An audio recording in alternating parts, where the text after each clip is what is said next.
Hello students, आज हमारा chemical kinetics का लेक्चर नंबर 9 है। इसमें हम मॉलिक्यूलैरिटी टॉपिक पढ़ेंगे। मॉलिक्यूलैरिटी क्या होता है, तो मॉलिक्यूलैरिटी ऑफ रिएक्शन क्या होता है इसे समझने की कोशिश करो कि हमारे पास एक रिएक्शन है, उसके अंदर कितने नंबर ऑफ एटम्स या मॉलिक्यूल्स जो है रिएक्टेंट के कोलाइड कर रहे हैं प्रोडक्ट बनाने के लिए, उसको ही हम क्या कहते हैं, मॉलिक्यूलैरिटी। ठीक है, देखो इसको हम डिफाइन इस तरह करते हैं, नंबर ऑफ मॉलिक्यूल्स और atoms of a reactant that must collide effectively to form product in an elementary reaction. ठीक है, एलिमेंट्री रिएक्शन का मतलब होता है सिंगल स्टेप रिएक्शन जो एक सिंगल स्टेप में हो रही है वो एलिमेंट्री रिएक्शन होगी।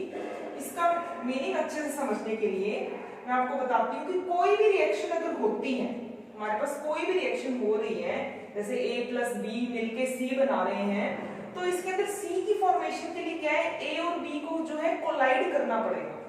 ठीक है, आपस में कोलाइड करेंगे तभी इनमें नए बॉन्ड्स जो बनेंगे और प्रोडक्ट की फॉर्मेशन होगी।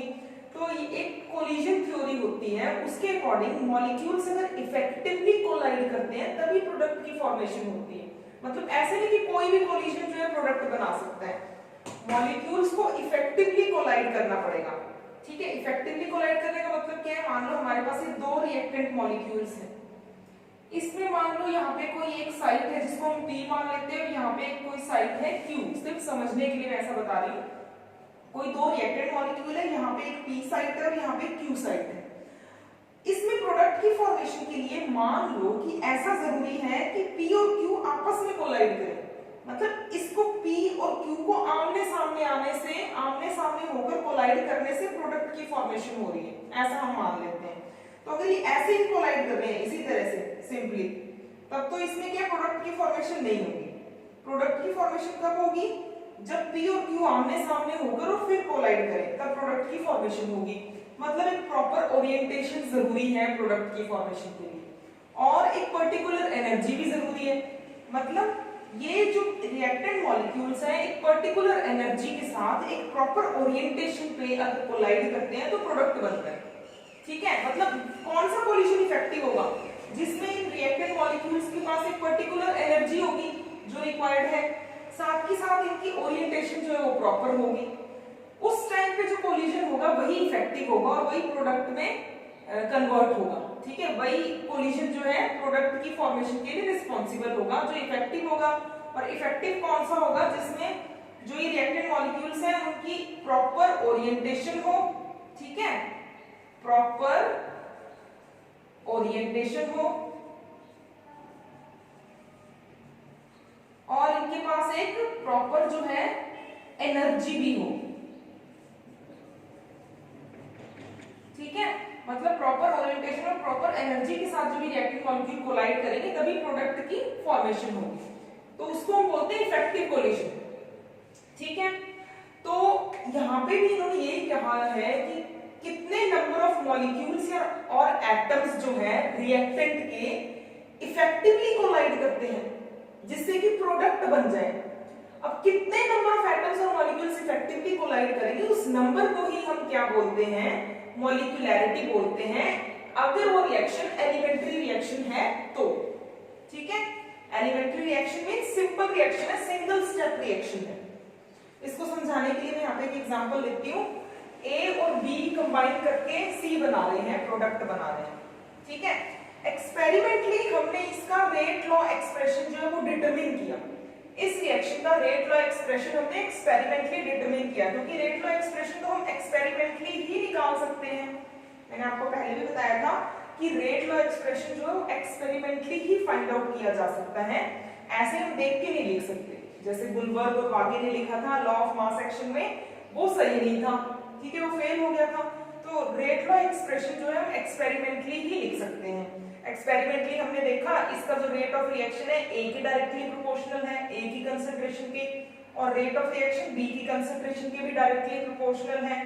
ठीक है, तो ओवरऑल जो रेट लॉ एक्सप्रेशन आया वो हमारे पास आ गया, rate is equal to K multiply में A की कंसंट्रेशन मल्टीप्लाई में B की कंसंट्रेशन। ठीक है, अब यहाँ पे A की पावर 1 है और B की पावर भी 1 है, तो इस एक्सपेरिमेंटली जो हमने रेट लॉ एक्सप्रेशन जो है फाइंड फाइंड आउट किया उससे हमने ऑर्डर ऑफ रिएक्शन बता दिया, 1 + 1 2 आ गया। ठीक है, इसके केस में हम जो ये रिएक्शन है वो क्या है, सिंगल स्टेप है, सिंगल स्टेप रिएक्शन है, तो उसको हम एलिमेंट्री रिएक्शन कह रहे हैं। ठीक है, तो यहाँ पे इस रेट लॉ एक्सप्रेशन को देख के हम मॉलिक्यूलैरिटी जो है वो लिख सकते हैं। ठीक है, मतलब मॉलिक्यूलैरिटी लिखने के लिए तुम्हें पता लग रहा है कि रेट लॉ एक्सप्रेशन में ए की कंसंट्रेशन पे भी डिपेंड कर रही है रिएक्शन की स्पीड और बी की कंसंट्रेशन पे भी डिपेंड कर रही है, दोनों की पावर में 1 1 है। ठीक है, तो ऐसी जो एलिमेंट्री रिएक्शंस होती हैं, अगर आपको उसमें साथ में रेट लॉ एक्सप्रेशन भी दिया हुआ है, क्योंकि ऐसे देख के तो लिख नहीं सकते, या तो आपको गिवन हो या एक्सपेरिमेंटली फाइंड आउट करो। गिवन होगा वो भी एक्सपेरिमेंटली निकाल के ही यहाँ पे गिवन होगा। ठीक है, तो इस रेट लॉ एक्सप्रेशन से देख के ऑर्डर ऑफ रिएक्शन भी हम लिख सकते हैं और मॉलिक्यूलैरिटी भी लिख सकते हैं। मॉलिक्यूलैरिटी वही होगी जो ऑर्डर ऑफ रिएक्शन होगा। ठीक है, इस केस में एलिमेंट्री रिएक्शन के केस में ऑर्डर ऑफ रिएक्शन और मॉलिक्यूलैरिटी सेम होती है। ठीक है, लेकिन कॉम्प्लेक्स रिएक्शन में ऐसा नहीं होता। Elementary reaction order of reaction और मॉलिक्यूलैरिटी सेम होती है एलिमेंट्री रिएक्शन। ठीक है, अब एलिमेंट्री रिएक्शन कौन सी होती है, वो रिएक्शंस एलिमेंट्री होती है जो सिंगल स्टेप में हो रही है। पता कैसे लगेगा कि कौन सी एलिमेंट्री रिएक्शन है, जिसमें यहाँ पे जो कोफिशिएंट है, देखो इधर भी कोफिशिएंट 1 1 है। ठीक है, इस रिएक्शन में, बैलेंस्ड रिएक्शन में जो कोफिशिएंट यहाँ पे है वही रेट लॉ एक्सप्रेशन में कंसंट्रेशन की पावर में आए। ठीक है, देखो यहाँ पे कंसंट्रेशन टर्म्स है ए और बी की, उनकी पावर में 1 1 आ रहा है, और यहाँ पे इस रिएक्शन में जो स्टोइचियोमेट्रिक कोफिशिएंट है वो भी 1 1 है। ठीक है, तो हम क्या कह सकते हैं, स्टोइचियोमेट्रिक कोफिशिएंट और यहाँ पे रिएक्टेंट की पावर में जो फैक्टर आ रहा है वो दोनों जब बराबर हो तो हम कह सकते हैं रिएक्शन एलिमेंट्री रिएक्शन। और एलिमेंट्री रिएक्शन के केस में जो ऑर्डर ऑफ रिएक्शन होगा वही मॉलिक्यूलैरिटी होगी। मॉलिक्यूलैरिटी 2 है तो इसको बाइमॉलिक्यूलर रिएक्शन कहेंगे। अब हम एक और एग्जांपल कंसीडर करते हैं, NH4NO2, ये जो है N2 और H2 में ब्रेक हो रहा है, बैलेंस्ड केमिकल इक्वेशन है, रेट लॉ एक्सप्रेशन आपको दिया हुआ है। ठीक है, ये कैसे दिया, एक्सपेरिमेंटली फाइंड आउट करके गिवन है। रेट ऑफ रिएक्शन जो है डायरेक्टली प्रोपोर्शनल है NH4NO2 की कंसंट्रेशन की पावर 1 की। अब यहाँ पे स्टोइचियोमेट्रिक कोफिशिएंट जो है 1 है। ठीक है, और यहाँ पे जो रेट लॉ एक्सप्रेशन है उसमें कंसंट्रेशन की पावर भी 1 है। तो जब स्टोइचियोमेट्रिक कोफिशिएंट और रेट लॉ एक्सप्रेशन में रिएक्टेंट की कंसंट्रेशन की पावर दोनों सेम होते हैं, यहाँ पे जो पावर आ रही है यहाँ पे जो स्टोइचियोमेट्रिक कोफिशिएंट है, जब ये दोनों सेम आ जाए तो ऐसा समझ लेना कि ये एलिमेंट्री रिएक्शन है। ठीक है, और एलिमेंट्री रिएक्शन के केस में क्या होता है, जो ऑर्डर ऑफ रिएक्शन होता है वही मॉलिक्यूलैरिटी होती है। ऑर्डर ऑफ रिएक्शन 1 है। ठीक है, तो इसकी मॉलिक्यूलैरिटी भी क्या है हमारे पास, 1 है। ठीक, और जिसकी मॉलिक्यूलैरिटी 1 होती है ऐसी रिएक्शन को हम यूनिमॉलिक्यूलर रिएक्शन कहते हैं। तो मॉलिक्यूलैरिटी कहां से बता सकते हैं हम, रेट लॉ एक्सप्रेशन से देख के बता सकते हैं। ठीक है, एलिमेंट्री रिएक्शन के केस में ऑर्डर ऑफ रिएक्शन और मॉलिक्यूलैरिटी सेम होती है, और एलिमेंट्री है ये रिएक्शन कैसे पता लगेगा, यहाँ पे स्टोइचियोमेट्रिक कोफिशिएंट और यहाँ पे कंसंट्रेशन की जो पावर है वो दोनों सेम हो तो रिएक्शन एलिमेंट्री है। उसके बाद एक और रिएक्शन है, 2 HI के मॉलिक्यूल डिकम्पोज होके I2 एंड H2 बना रहे हैं, आयोडीन एंड हाइड्रोजन बना रहे हैं। इसमें जो रेट लॉ एक्सप्रेशन है वो गिवन है। रेट लॉ एक्सप्रेशन है K मल्टीप्लाई में HI की कंसंट्रेशन की पावर 2। ठीक है, अब यहाँ पे भी देखो जो स्टोइचियोमेट्रिक कोफिशिएंट है और कंसंट्रेशन की पावर जो है 2, वो दोनों के दोनों क्या है, सेम है, तो ये एलिमेंट्री रिएक्शन है। और एलिमेंट्री रिएक्शन के केस में जो ऑर्डर होता है वही मॉलिक्यूलैरिटी होती है उस रिएक्शन की। ठीक है, तो यहाँ पे ये जो रिएक्शन है हमारे पास कैसी रिएक्शन होगी, बाइमॉलिक्यूलर, क्योंकि इसकी मॉलिक्यूलैरिटी 2 होगी तो ये बाइमॉलिक्यूलर रिएक्शन होगी। ठीक है, इसका मतलब 2 HI के मॉलिक्यूल जो है इफेक्टिवली कोलाइड कर रहे हैं इस प्रोडक्ट की फॉर्मेशन के लिए। फिर हमारे पास एक और एग्जांपल है, 2NO ऑक्सीजन के साथ कंबाइन कर रहे हैं, 2NO2 बना रहे हैं। ठीक है, NO के 2 मॉलिक्यूल, नाइट्रोजन ऑक्साइड के 2 मॉलिक्यूल जो हैं ये ऑक्सीजन के साथ कंबाइन करके NO2 बना रहे हैं। अब देखो यहाँ पे जो रेट लॉ एक्सप्रेशन है वो क्या गिवन है, रेट लॉ एक्सप्रेशन है rate is equal to K NO की कंसंट्रेशन की पावर 2 एंड ऑक्सीजन की कंसंट्रेशन की पावर 1। अब यहाँ पे जो पावर है और यहाँ पे जो स्टोइचियोमेट्रिक कोएफिशिएंट है वो सेम है। एक्सपेरिमेंटली ऐसा हमने लिखा है, ऐसे नहीं लिख लिया हमने कि यहाँ से 2 देख के 2 लगा दिया और यहाँ पे 1 देख के 1 लगा दिया। ये रेट लॉ एक्सप्रेशन हमने अपनी मर्जी से नहीं लिखा, ये हमें गिवन है और जो गिवन है वो एक्सपेरिमेंटली फाइंड आउट किया है। ठीक है, ऐसा कुछ केसेस में हो जाता है जिसमें स्टोइचियोमेट्रिक कोएफिशिएंट और रेट लॉ एक्सप्रेशन में जो कंसंट्रेशन की पावर है वो सेम आ जाते हैं, लेकिन ऐसा जरूरी नहीं है कि हर बारी सेम आए। तो इसको फाइंड आउट तो एक्सपेरिमेंटली ही करना होता है। लेकिन जिस केस में स्टोइचियोमेट्रिक कोएफिशिएंट जो है और ये कंसंट्रेशन की पावर सेम है वो एलिमेंट्री रिएक्शन है, ये उसको आइडेंटिफाई करने का मेथड है। एलिमेंट्री रिएक्शन जो सिंगल स्टेप रिएक्शन, और एलिमेंट्री रिएक्शन के केस में मॉलिक्यूलैरिटी और ऑर्डर सेम होता है। ठीक है, तो यहाँ पे ऑर्डर ऑफ रिएक्शन 3 है, मॉलिक्यूलैरिटी भी 3 है। ये ट्राई मॉलिक्यूलर रिएक्शन होगी। ठीक है, जिसमें जो मॉलिक्यूलैरिटी 3 हो उसको हम ट्राई मॉलिक्यूलर रिएक्शन बोल देते हैं, मॉलिक्यूलैरिटी अगर 3 हो। ठीक है, इस तरह की हायर ऑर्डर की मॉलिक्यूलैरिटी वाली रिएक्शंस जो होती हैं वो कम होती है, रेयर होती है। ठीक है, 1 2 वाली मॉलिक्यूलैरिटी वाली रिएक्शन काफी सारी मिल जाएगी, 3 4 5 इस तरह हायर ऑर्डर की जो मॉलिक्यूलैरिटी वाली रिएक्शन होती है वो रेयर होती हैं, क्योंकि काफी सारे मॉलिक्यूल्स, जैसे मान लो यहाँ पे क्या मॉलिक्यूलैरिटी 3 है, तो 3 रिएक्टेंट मॉलिक्यूल्स जो है उनको एक प्रॉपर ओरिएंटेशन के साथ कोलाइड करना पड़ेगा ताकि जो है प्रोडक्ट की फॉर्मेशन। मान लो ये अगर इस साइड से कोलाइड करते हैं P Q एंड R की साइड से, तब प्रोडक्ट की फॉर्मेशन होती है। एक साथ अपनी इस डायरेक्शन से P Q एंड R इस साइड से एक साथ कोलाइड करते हैं प्रॉपर ओरिएंटेशन और प्रॉपर एनर्जी के साथ, तब इसमें क्या होगी, प्रोडक्ट की फॉर्मेशन होगी। ठीक है, जब तक ये 2 थे, 2 को कोलाइड करना था, मॉलिक्यूलैरिटी 2 थी, तो चांसेस ज्यादा थे कि इनमें कोऑर्डिनेशन जो है वो बैठ जाएगा। ठीक है, और इनकी मॉलिक्यूलैरिटी जो है 2 होगी। लेकिन 3 मॉलिक्यूल्स जो है उनका एक साथ प्रॉपर ओरिएंटेशन पे कोलाइड करना प्रॉपर एनर्जी के साथ वो थोड़ा मुश्किल हो जाता है। हम इसको इस बात से भी समझ सकते हैं, जैसे 2 लोगों को कोऑर्डिनेशन बिठाना है तो थोड़ा इजी है, जैसे कि स्टेज पे डांस के टाइम पे। लेकिन जब नंबर ऑफ जो पीपल है वो बढ़ जाएंगे स्टेज पे परफॉर्मेंस के टाइम पे, तो आपस में उनका कोऑर्डिनेशन जो है वो मुश्किल से बैठेगा। ठीक है, तो वही बात यहाँ पे है। अब अगर 3 की जगह 4 हो, 5 हो या 6 हो मॉलिक्यूल्स जिनको एक प्रॉपर एनर्जी और प्रॉपर ओरिएंटेशन के साथ कोलाइड करना है, तो उनके चांसेस एक साथ कोलाइड करने के काफी कम हो जाएंगे। इसीलिए हायर मॉलिक्यूलैरिटी वाली रिएक्शंस बहुत रेयर होती हैं, कम होती हैं। ठीक है, तो ये यहाँ पे क्या थी हमारे पास, ट्राई मॉलिक्यूलर रिएक्शन। अब एक और रिएक्शन का एग्जांपल लेते हैं। हमारे पास ये है एस्टर, हमारे पास यहाँ पे एस्टर है। ठीक है, चलो आप इसको ऐसे लिख लो कि हमारे पास यहाँ पे क्या एस्टर है, एस्टर की हम हाइड्रोलिसिस कर रहे हैं। ठीक, और हाइड्रोलिसिस करने पर इसमें एसिटिक एसिड और इथेनॉल बन रहा है। ये हमें पता है एस्टर की हाइड्रोलिसिस में क्या बनता है, एसिटिक एसिड और एल्कोहल, सॉरी एसिटिक एसिड और एल्कोहल की फॉर्मेशन होती है। एस्टर की हाइड्रोलिसिस कर दी तो एसिटिक एसिड और एल्कोहल बन गया यहाँ पे। ठीक है, अब यहाँ पे देखो ये एक एलिमेंट्री रिएक्शन है और इसका जो रेट लॉ एक्सप्रेशन है वो कैसा होना चाहिए, इस तरह से K CH3CO C2H5 एस्टर की कंसंट्रेशन और वाटर की कंसंट्रेशन। ठीक है, इन दोनों पे डिपेंड करना चाहिए, मतलब इसकी कंसंट्रेशन के भी डायरेक्टली प्रोपोर्शनल और जो रेट है वाटर की कंसंट्रेशन की भी डायरेक्टली प्रोपोर्शनल। लेकिन आप मान लो कि इसके अंदर, मान के हम ऐसा होता ही है, इसमें जो वाटर है वो एक्सेस में होता है हमारे पास।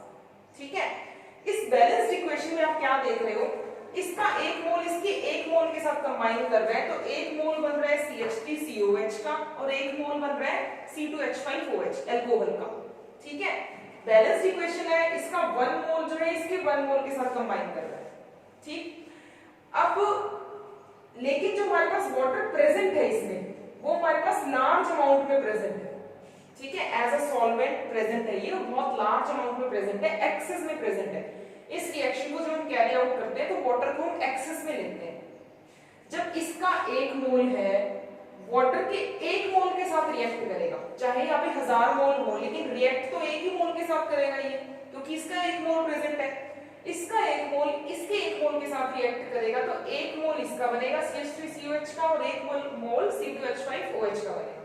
अब रिएक्शन के बाद हमने क्या देखा, पहले जो हमारे पास वाटर के मोल्स थे वो कितने थे, 1000। रिएक्शन हो गई, अब हमारे पास वाटर के कितने मोल्स हैं, 999। ठीक है, तो क्या इसकी कंसंट्रेशन में कोई फर्क पड़ा, वाटर की कंसंट्रेशन में कोई फर्क नहीं पड़ा। ठीक है, बिल्कुल जैसे नेग्लिजिबल, वाटर की कंसंट्रेशन जो है कांस्टेंट रही, जितनी पहले थी रिएक्शन से उतनी ही रिएक्शन के बाद रही।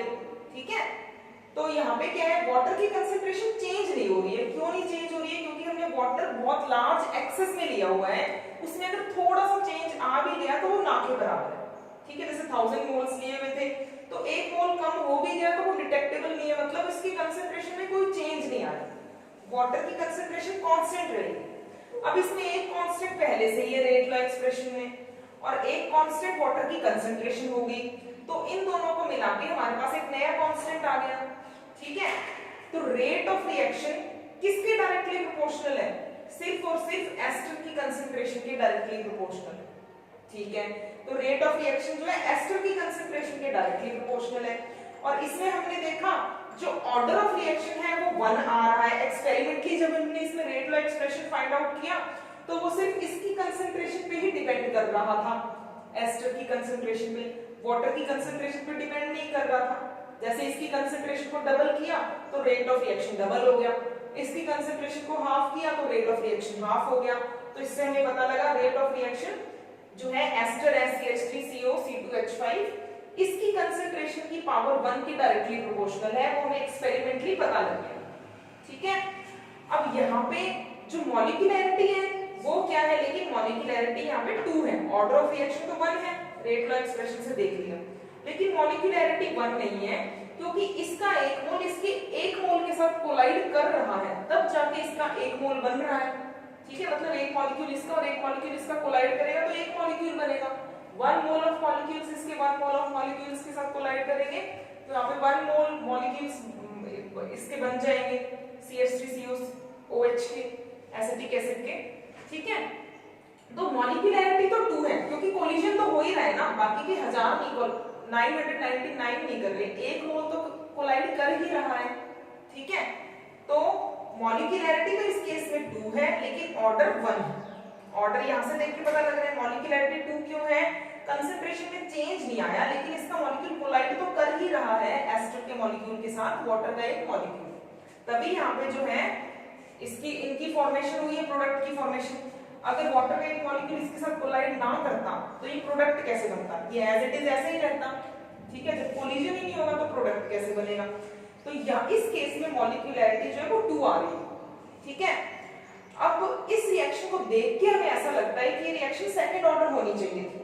ठीक है, क्योंकि देखो एलिमेंट्री रिएक्शन होते हुए भी ऑर्डर और मॉलिक्यूलैरिटी इसमें मैच नहीं कर रहे। क्यों नहीं कर रहे, क्योंकि एक जो रिएक्टेंट है वो एक्सेस में लिया हुआ है, तो इस केस में हमें ऐसा लग रहा है कि ऑर्डर ऑफ रिएक्शन 2 होना चाहिए, लेकिन है ऑर्डर ऑफ रिएक्शन 1। ठीक है, तो ऐसी रिएक्शंस को हम बोलते हैं स्यूडो फर्स्ट ऑर्डर रिएक्शन। ठीक है, जिसमें हमें ऐसा अपीयर होता है कि रिएक्शन जो है वो सेकंड ऑर्डर की होनी चाहिए, लेकिन होती एक्चुअल में वो फर्स्ट ऑर्डर की है। ऐसा क्यों होता है, क्योंकि एक रिएक्टेंट जो है हमने लार्ज एक्सेस में ले लिया है, तो इसलिए ये क्या है, अपीयर होती है सेकंड ऑर्डर पर होती है ये first order reaction. Pseudo first order reaction इसको बोलते हैं। बहुत इंपॉर्टेंट है ये कि स्यूडो फर्स्ट ऑर्डर रिएक्शन क्या होती है, उसकी डेफिनेशन। ठीक है, और ऐसा क्यों होता है, क्योंकि एक रिएक्टेंट हमने लार्ज एक्सेस में लिया है। अब यहाँ पे मॉलिक्यूलैरिटी और ऑर्डर ऑफ रिएक्शन में एक और डिफरेंस आपको बता देते हैं। हमने पहले भी पढ़ा था कि ऑर्डर ऑफ रिएक्शन जो फ्रैक्शनल भी हो सकता है और जीरो भी हो सकता है, लेकिन जो मॉलिक्यूलैरिटी ऑफ रिएक्शन होती है वो हमारे पास क्या है, फ्रैक्शनल नहीं होती कभी और जीरो नहीं होती। ठीक है, तो ये डिफरेंस आपको ध्यान रखना है कि मॉलिक्यूलैरिटी ऑफ रिएक्शन कभी भी जीरो नहीं होगी और फ्रैक्शनल नहीं होगी, क्योंकि ऐसा तो नहीं है कि आधा मॉलिक्यूल कोलाइड करेगा। ठीक है, एक मॉलिक्यूल के साथ कोलाइड करेगा, आधे तो नहीं कोलाइड करते। ठीक, तो क्या है, मॉलिक्यूलैरिटी जो है फ्रैक्शनल नहीं होगी और जीरो नहीं होगी। ऑर्डर ऑफ रिएक्शन फ्रैक्शनल भी हो सकता है और जीरो भी हो सकता है। एक और बात, जो ऑर्डर ऑफ रिएक्शन है उसको हम रेट लॉ एक्सप्रेशन से देखते पावर्स को ऐड करके, और रेट लॉ एक्सप्रेशन क्या है, एक्सपेरिमेंटली हम फाइंड आउट करते हैं। तो मॉलिक्यूल जो ऑर्डर होता है रिएक्शन का वो एक्सपेरिमेंटल कॉन्सेप्ट है, एक्सपेरिमेंटली पता लगता है, और मॉलिक्यूलैरिटी के थ्योरेटिकल कॉन्सेप्ट है। ओके